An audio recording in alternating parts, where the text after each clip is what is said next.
Madhab Syafi'i, katakanlah Al-Majmu' Syarah Muhadzab misalnya, atau I'anatul Talibin Imam Nawawi misalnya, mereka mengatakan kalau gatel, garuknya jangan pakai tangan secara keseluruhan. Misalnya gatel di kepala, jangan begini garuknya.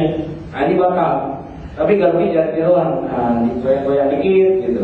Jadi satu jari begini nggak apa-apa, sebab waktu tahiyat goyang-goyang kan nggak apa-apa. Nah waktu garuk, nah gini nggak apa-apa. Atau di belakang sini, ini nggak apa-apa. Jangan begini-begini, ya dari pundak atau dari siku bergerak. Itu kebanyakan anggota tubuh yang ikut bergerak. Tapi di situ para ulama beda-beda. Kalau mazhab Hambali, mereka agak sedikit lebih longgar, sehingga ngebenerin baju gitu ya. Itu kalau kita lihat di televisi di Masjidil Haram, di Masjid Nabawi, itu dianggap sebagai sesuatu yang wajar. Kalau ada lomba khusyuk dalam sholat, yang menang orang Indonesia.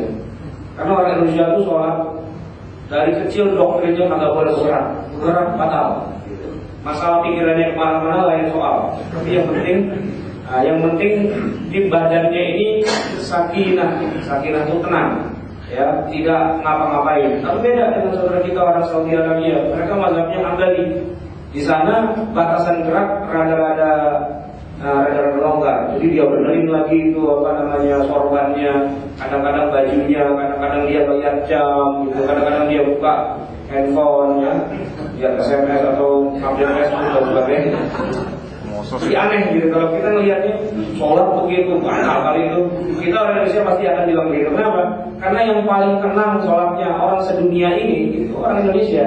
Yang rata-rata mazhabnya Syafi'i, yang mengatakan gerakan batal itu adalah batasnya dari ruas jari ini. Nah, kalau di sini kemana-mana itu batal. Itu istilah di antara para fuqaha. Berikutnya yang nomor 4, yang membatalkan sholat adalah bergeser dari arah kiblat. Karena menghadap kiblat itu syarat sahnya sholat. Sehingga kalau syarat itu lepas atau hilang, bergeser dari arah kiblat, maka hukumnya juga menjadi batal juga sholatnya. Nah hal ini ditandai dengan apa? Kan kalau kita lagi sholat, waktu kita salam itu kan kita nengok. Nah, apakah wajah kita yang menoleh ke kanan atau menoleh ke kiri itu dianggap juga membatalkan sholat? Para ulama umumnya mengatakan bukan. Ya, yang dikatakan bergeser itu adalah dadanya. Kalau dada bergeser, nah barulah kemudian itu dianggap sholatnya batal. Seperti mazhab Hanafi, Syafi'i. Tetapi kalau Maliki ini lain lagi. Mazhab Maliki ini bukan wajah, bukan badan, tapi arah jempol kaki. Ya, arah kakinya. Kalau kakinya itu geser ke sono, sama ke sono, gitu ya. Ke kanan sama ke kiri atau kemana begitu, nah itu batal. Karena dia mengatakan orang berdiri itu yang dilihat adalah arah kakinya kemana, gitu. Bukan badannya, bukan wajahnya, bukan dadanya. Nah, ini memang ikhtilaf karena memang tidak ada hadis yang secara tegas menyebutkan yang mana yang dikatakan menghadap dan yang mana yang dikatakan bergeser. Tetapi kewajiban menghadap kiblat ini sebenarnya hanya berlaku pada sholat fardu. Tapi kalau sholat sunnah, beberapa hadis yang sahih menyebutkan bahwa Nabi pernah sholat tidak menghadap kiblat. Misalnya ketika sholat witr, sholat witir, beliau pernah melakukannya malah di atas onta. Kemanapun ontanya itu berjalan, nah dia sholat di atas onta. Tentunya menghadapnya bukan cuma ke kiblat. Atau sholat nawafil, sholat sunnah, beliau lakukan juga tanpa menghadap kiblat. Namun ketika sholatnya sholat fardu, Rasulullah turun dari ontanya dan beliau menghadap kiblat. Nah ini juga penting buat kita yang pada mau sholat di atas kendaraan. Kalau kendaraannya bisa statis gitu ya, kita bisa sholat menghadap kiblat. Tapi kalau kendaraannya tidak statis, ini jadi masalah. Kenapa? Karena syarat menghadap kiblat itu bagian dari rukun juga. Berdirinya rukun, menghadap ke kiblatnya syarat. Maka sholat wajib itu kalau tidak menghadap kiblat, nah ini bermasalah. Jadi Rasulullah sendiri kalau naik unta untuk sholat fardu dia turun. Dan ketika Nabi mengutus Ja'far bin Abi Thalib, saudaranya Ali bin Abi Thalib, memimpin rombongan hijrah ke Habasyah, pesan beliau itu kan karena nyebrangin kapal laut merah. Kamu nanti kalau naik kapal laut, sholat menghadap ke kiblat di atas perahu itu, di atas kapal laut. Karena kapal laut itu straight ya, tidak gonjang yang begini. Nah, maka diminta oleh Nabi sholatnya menghadap itu. Tapi kalau kamu nggak bisa karena ombaknya besar dan sebagainya, maka berhati-hatilah. Nah, ini menunjukkan bahwa menghadap kiblat itu menjadi syarat sahnya sholat, khususnya sholat fardu. Kemudian terkait dengan masalah bergeser dari arah kiblat, orang kalau sholatnya ini badannya sudah bergeser dari arah kiblat, katakanlah beberapa derajat ke kanan atau beberapa derajat ke kiri sampai 90 derajat atau bahkan 180 derajat, maka sholatnya itu batal.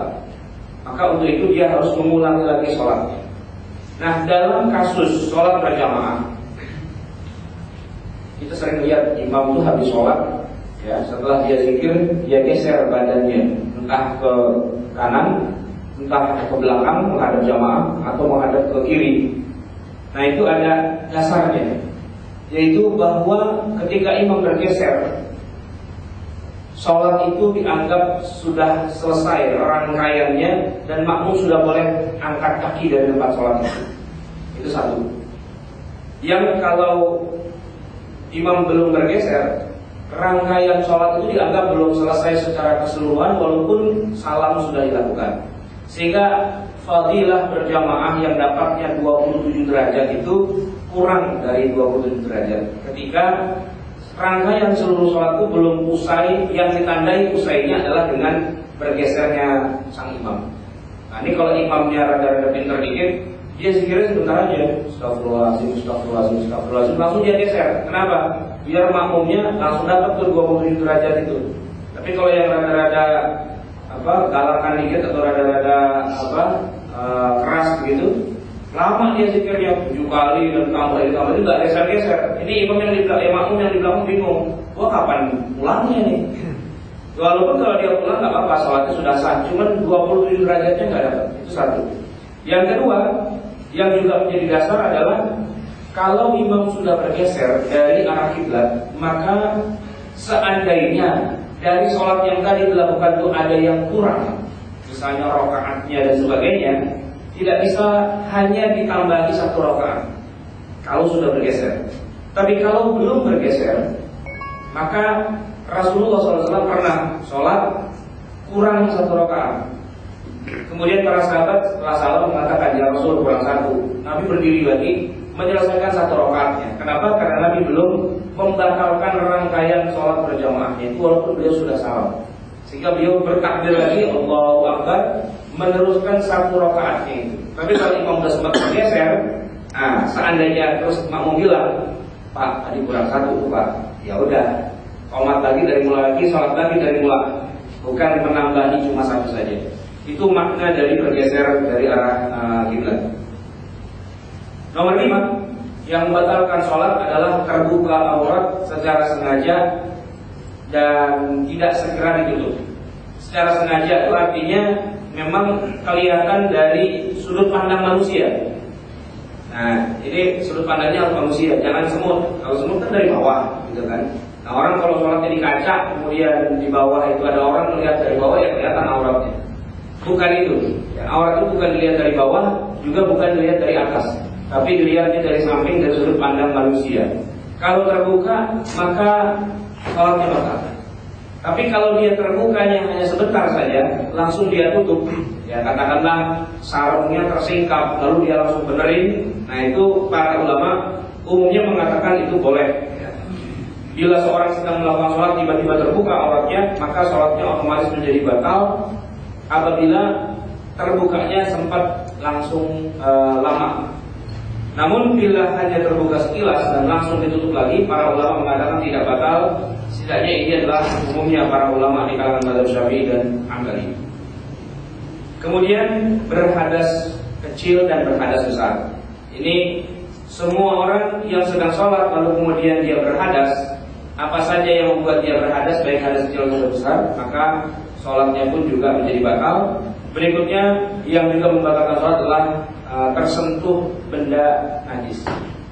Lagi sholat, kita kena benda najis. Katakanlah misalnya kita sujud, ternyata lembek-lembek begitu kita cium, tai kucing ternyata batal.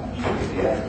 Namun dalam hal ini sebagian ulama di kalangan mazhab Hambali yang di Saudi Arabia itu, atau kalau kita pernah belajar kuliah di sana, kita akan tahu bahwa masyarakat di sana itu bermazhab Hambali, di mana mereka mengatakan bahwa kotoran hewan yang daging hewan itu boleh dimakan, maka kotorannya bukan benda najis. Jadi tadi ayam misalnya, ayam itu kan dagingnya boleh kita makan. Nah maka yang keluar dari nya si ayam itu bukan najis. Maka sholat belepotan tai ayam atau apa itu? Ya, belepotan tai kuku, kayak sapi dan sebagainya. Di dalam mazhab Hambali, Ahmad bin Hanbal itu tidak kenapa, karena bukan benda najis. Sementara jumhur fuqaha mengatakan semua yang keluar dari kemaluan hewan depan atau belakang itu adalah benda najis, dan kalau tersentuh pada kita batal sholat kita, bahkan juga batal wudunya. Kemudian mendahului imam dalam sholat jamaah. Makmum yang sholatnya mendahului imam, ya, gerakannya mendahului gerakan imam, seperti bangun dari sujud lebih dulu dari imam, maka sholatnya dikatakan batal. Tapi bila hal itu terjadi tanpa sengaja, maka tidak termasuk yang membatalkan.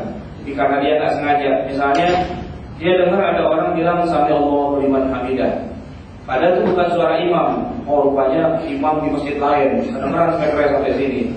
Ya, itu kan sering terjadi. Nah itu tidak kenapa, kalau itu faktornya kesalahan. Tapi kalau dia bangun dari sujudnya secara sengaja mendahului imam, maka otomatis sholatnya itu batal. Dan dalam mazhab Syafi'i, orang yang mengatakan bahwa batasan batalnya sholat adalah bila mendahului imam sampai dua gerakan yang merupakan rukun. Dua gerakan yang merupakan rukun. Ada juga yang membatalkan sholat, misalnya berubah niat seorang. Jadi orang yang sedang sholat tiba-tiba dia merubah niatnya. Niatnya berubah itu maksudnya bukan tadinya dia niatnya lagi sholat tiba-tiba ingat yang lain. Ingat yang lain itu tidak merubah niat. Yang namanya merubah niat adalah orang lagi sholat, kemudian dia ingin menghentikan sholatnya, otomatis maka sholatnya pun batal. Ketika dia mengubah niatnya dari mau sholat menjadi tidak mau sholat, meskipun dia belum melakukan hal-hal yang merusak sholat, tapi di dalam hatinya dia sudah bertekad untuk saya ingin membatalkan sholat ini, maka otomatis ketika dia meniatkan begitu, sholatnya pun batal juga. Dan yang terakhir, mengucapkan salam secara sengaja. Salam itu membatalkan sholat, dan kalau dia ucapkan dengan sengaja, tentu dia sudah berhenti dari sholatnya itu. Nah, jamaah sekalian yang dimuliakan Allah, semua itu adalah hal-hal yang dikatakan membatalkan sholat. Lalu apa saja gerakan yang dianggap banyak oleh orang dianggap itu membatalkan sholat, tetapi ternyata Rasulullah mengerjakannya dan tidak batal sholatnya.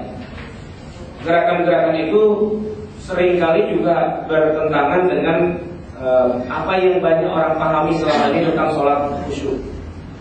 Beberapa kalangan mengatakan bahwa sholat khusyuk itu adalah sholat yang tidak ingat apa-apa. Jadi dalam pandangannya itu semuanya hilang. Ya, dia nggak melihat apa-apa, cuma hitam aja. Yang ada cuma sinar menyala, lalu ada tulisan Allah. Nah, ini pandangan yang sebenarnya kurang tepat. Karena orang yang paling khusyuk sholatnya tidak lain dan tidak bukan adalah Rasulullah. Maka kita tidak bisa membuat definisi sholat khusyuk kecuali kita harus merujuk dan mengacu juga kepada Rasulullah SAW. Seperti apa beliau melakukan sholat. Nah seperti itulah sebenarnya bentuk sholat khusyuk itu sendiri. Sholat khusyuk juga bukan tidak mendengar apa-apa atau tidak merasakan apa-apa. Ada sebuah hadis yang palsu, hanya bukan hadis sebenarnya, yang beredar di tengah masyarakat, entah lewat siapa saya nggak tahu yang menyebarkan. Katanya itu dulu ada Ali bin Abi Thalib atau salah seorang sahabat yang waktu perang itu kena panah dan sakit tentunya. Untuk mencabutnya di zaman itu katanya belum ada obat bius, sehingga nggak bisa disuntik kebal atau dibikin mati rasa. Maka untuk bisa mencabut anak panah